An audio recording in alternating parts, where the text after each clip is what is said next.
सबसे बड़ा क्वेश्चन, अगर ग्रेविटी को हमारी अर्थ से सिर्फ 5 सेकंड के लिए हटा दिया जाए तो उसका इंपैक्ट हमारी अर्थ पर क्या होगा। तो चलिए जानते हैं। ग्रेविटी टर्मिनोलॉजी आप सभी ने सुना होगा, जिसको हिंदी में गुरुत्वाकर्षण कहा करते हैं। जितने भी ऑब्जेक्ट्स हैं, चाहे वो लिविंग हो या फिर नॉन लिविंग हो, वो सभी ग्रेविटी से ही बाउंड रहा करते हैं। और ग्रेविटी एक ऐसा फिनोमिना है जो कि हमें अर्थ से जोड़े रखता है। सबसे पहले आप इस फर्स्ट इमेज को देखिए। अगर ग्रेविटी जैसे ही हटेगी, कुछ इस तरीके की आप पिक्चर अपने आसपास के इलाकों में देखना शुरू कर दोगे। आपके वो रूम से, आपके घर से, आपके सड़क पर वो चीजें शुरू होना हो जाएंगी। जो हमारा ओशन रहेगा, जो हमारी वाटर बॉडीज रहेंगी, उनका पानी आपका आसमान में फ्लोट होने लगेगा। और कुछ इस तरीके का डिस्ट्रक्शन भी आपको ब्लैक होल में देखने को मिल सकता है। सबसे पहले जानते हैं कि ग्रेविटी होती क्या है। तो देखिए, ग्रेविटी को समझने के लिए सबसे पहले हमको अपने सोलर सिस्टम को जानना जरूरी है। सोलर सिस्टम में इनर प्लैनेट्स और आउटर प्लैनेट्स है। आउटर प्लैनेट की शुरुआत जुपिटर से रहा करती है और जुपिटर हमारे सोलर सिस्टम का सबसे बड़ा प्लैनेट होता है, जिसको हिंदी में गुरुत्वाकर्षण कहते हैं। जी हाँ, यानी कि सबसे ज्यादा जिसका मास रहेगा, सबसे ज्यादा जिसकी डेंसिटी रहेगी, वो सबसे ज्यादा भारी रहेगा।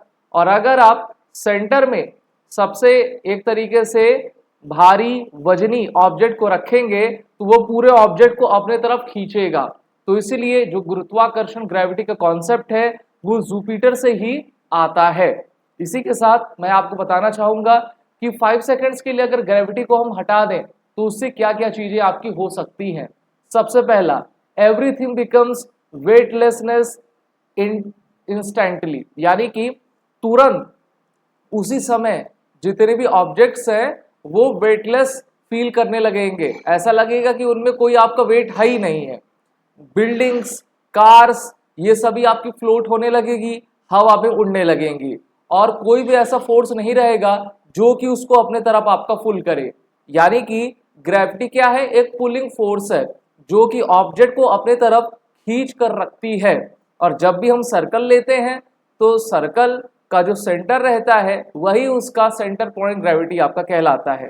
इसी के साथ जो रिवर्स है, ओशंस हैं, वाटर बॉडीज है, वो अपराइज आपकी करने लगेंगी, यानी कि हवा में उड़ने लगेंगी।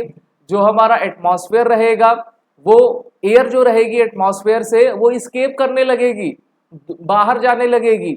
और इसी के साथ जो प्लेन्स है, बर्ड्स है, डस्ट हैं, ये रैंडमली आपके फ्लोट करेंगे, यानी कि कोई भी कहीं भी फ्लोट करेगा और एक दूसरे का टकराव होता चला जाएगा। अब यहीं पर हम से देख सकते हैं, जैसे ही ग्रेविटी आपकी खत्म होती है तो ग्रेविटी खत्म होने से ऐसा नहीं होगा कि अर्थ की रोटेशन आपकी कम हो जाएगी, ज्यादा हो जाएगी या रुक जाएगी। अर्थ आपका रोटेट करता जाएगा। Object move sideways at high speed, when gravity returns everything falls back violently. ठीक है, और जैसे ही 6वां सेकंड होता है सभी चीजें आसमान से जमीन पर आ जाएंगी, लेकिन उनकी पोजीशन चेंज हो जाएगी क्योंकि वो रैंडमली आपकी अपनी प्लेस को चेंज करके हवा में इधर उधर जो है जाती हुई आपको दिखेंगी। मैसिव डिस्ट्रक्शन हो जाएगा, बिल्डिंग्स कोलैप्स हो जाएंगी, ऑब्जेक्ट आपके क्रैश हो जाएंगे और इससे काफी भारी नुकसान झेलना पड़ेगा। फाइनल रिजल्ट हम क्या देख सकते हैं? डैमेज काफी होगा, नुकसान होगा, सिर्फ भारत में नहीं बल्कि पूरे आपके ग्लोब में। स्ट्रॉन्ग विंड्स, फ्लड्स, केओस जैसी स्थिति आपकी उत्पन्न हो जाएगी और फिर लाइफ जो है एक सीरियस डेंजर में आपकी चली जाएगी। इसाक न्यूटन का नाम आप सभी ने सुना होगा। उन्होंने ग्रेविटी के कॉन्सेप्ट को बताया था, उसकी डिस्कवरी आपकी की थी और इस फॉर्मूले को भी उन्होंने दिया था। सपोज करिए आपके पास दो ऑब्जेक्ट है, उनके m1 और m2 मास है और वो एक दूसरे को अट्रैक्ट कर रही है, यानी कि जो ग्रेविटी रहेगा इन दोनों मास को, आपको इन दोनों ऑब्जेक्ट को अट्रैक्ट करेगा। ठीक है, फोर्स F1 से और F2 से। तो आप कह सकते हो कि gravity of force is the multiplication of the first object, the mass of the first object and mass of the second object upon r square, where r is the distance between the m1 and the m2। और यहां से आप काफी अच्छे तरीके समझ सकते हैं, जो कैपिटल G है उसको हम यूनिवर्सल ग्रेविटेशन कांस्टेंट कहा करते हैं, जिसकी वैल्यू 6.673 इंटू 10⁻11 न्यूटन मीटर पर किलोग्राम रहता है। और F क्या है? फोर्स ड्यू टू ग्रेविटी, बिना ग्रेविटी के फोर्स लगेगा ही नहीं। और इसको हम कह सकते हैं कि मास of the object, mass of the object, mass of the second object, the product of the mass of the first object and the second object into distance between the centre of the two objects. ठीक है, तो इसको आप जो है force gravity का एक तरीके से फॉर्मूला समझ सकते हैं। वहीं पर मैं आपको एस्केप वेलोसिटी के बारे में बताना चाहूंगा, जिसको हिंदी में क्या कहते हैं? इसको हिंदी में पलायन, पलायन वेग कहा करते हैं। मान लीजिए आप किसी भी ऑब्जेक्ट को 11.2 मीटर पर सेकंड की स्पीड से हवा में थ्रो करते हो। आपके पास बॉल है और आपने उसको 11.2 मीटर पर सेकंड की स्पीड से फेंक दिया। अगर वो इस स्पीड को मेंटेन करे रहता है और एटमॉस्फेयर को आपका पार कर लेगा तो वो कभी भी अर्थ पर लौटकर नहीं आएगा। इसी को एस्केप वेलोसिटी आपका कहा करते हैं। जब भी सैटेलाइट्स को हम भेजते हैं तो वो इसी स्पीड पर आपकी भेजी जाती है कि वो फिर दोबारा नीचे लौटकर ना आए। मून को अगर हम देख लें, so pull of the moon and earth on each other, pull of gravity that changes the path of the moon.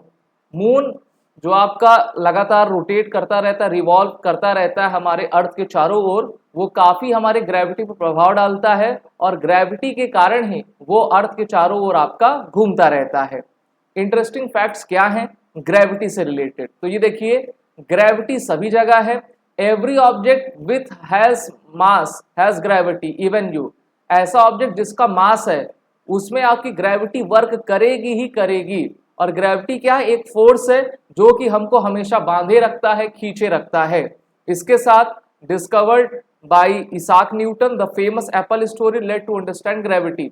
जैसा हम कहते हैं ना, पेड़ के नीचे वो बैठे हुए थे, सेब आपका गिरता है तो उन्होंने सोचा कि यार सेब नीचे ही क्यों गिर रहा है, इसका कारण क्या हो सकता है? तो उन्होंने इसका रीजन बताया, ये ग्रेविटी आपकी है। ठीक है, फिर उसको जो है उन्होंने बताया और फिर अपने आप फोर्स ड्यू टू ग्रेविटी को देखा। Capital G universal gravitational constant है, प्रोडक्ट आप m1 m2 का करते हैं अपॉन r स्क्वायर लेते हैं जो कि डिस्टेंस है किसके बीच में, m1 m2 का, तो इससे फोर्स ऑफ ग्रेविटी आप निकाल सकते हैं। इसी के साथ मून में जो ग्रेविटी होती है वो अर्थ के बजाय काफी कम होती है और you would weight 1/6 of your weight on the moon. अगर मान लेते हैं आपका वेट यहाँ पर 60 किलोग्राम है और आप जैसे ही मून पर जाएंगे तो आपका 1/6 हो जाएगा, यानी कि 60/6 हो जाएगा। तो आपका वेट मून पर कितना रहेगा? 10 किलोग्राम रहेगा। इसी के साथ tidal changes caused by moons gravity, जो भी लो टाइड और हाई टाइड हमारे अर्थ पर, हमारे ओशियंस या सी पर होती है तो वो मून के ग्रेविटी के कारण होती है, जिससे कि हाई टाइड और लो टाइड हम दिन में 2 बार देखते हैं।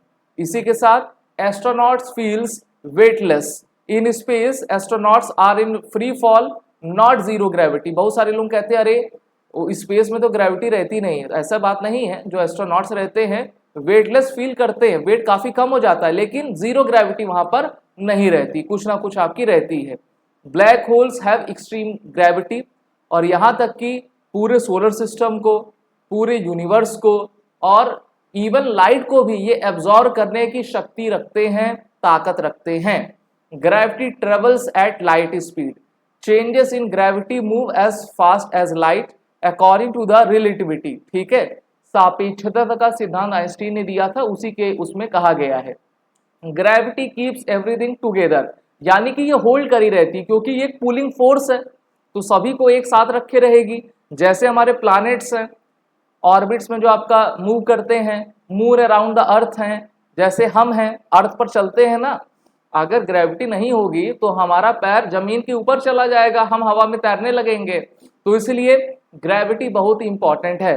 तो आज आपने जाना what are the 5 ways, what are the 5 impacts if the gravity is not in our earth for the 5 second। Interesting facts भी आपने देखा। क्लास 10 के उड़ान बैच में आप सभी और क्लास 9 के एलिट स्कॉलर एलिट बैच में ज्वाइन होकर आने वाले क्लास 9 और 10 की प्रिपरेशन कर सकते हैं। इसके लिए हमारे बोर्ड एग्जाम क्लासेस के ईमेल आईडी divyanshu_pandey000@gmail.com पर आप सभी मैसेज जरूर करिए, कोर्स में इनरोल होइए और हमारे इस चैनल को सब्सक्राइब जरूर करें। Wish you all the best.